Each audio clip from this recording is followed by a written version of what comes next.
The first thing you need to know about breastfeeding is that breastfeeding is the normal way babies are fed. But just because something's normal doesn't make it natural.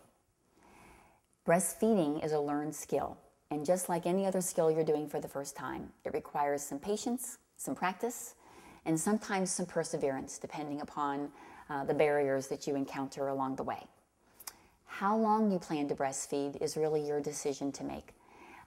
Certainly there are lots of recommendations out there that we want babies breastfed nationally for a year and exclusively for the first 6 months.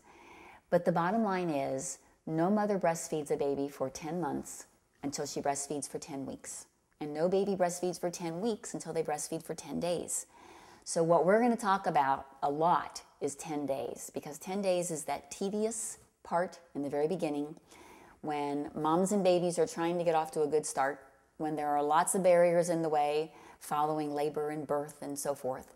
But this is our opportunity to set out on the right path, to put some pieces in place so that you know the pooping, the peeing, the eating, the sleeping, the crying, the growing, and can take all that information and put it into getting that breast, brain, and baby together so that breastfeeding will be successful for you and your baby for however long you choose to breastfeed.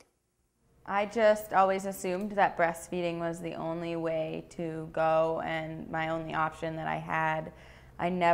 Formula was never I had never really pictured myself ever having kids, but when it came about, breastfeeding was the only way, and it really had nothing to do with what anybody else said. Was my mother breastfed all of us. I think even if she formula fed us, I would still be pretty adamant about the fact that breastfeeding was the way. It's the natural way to feed your child.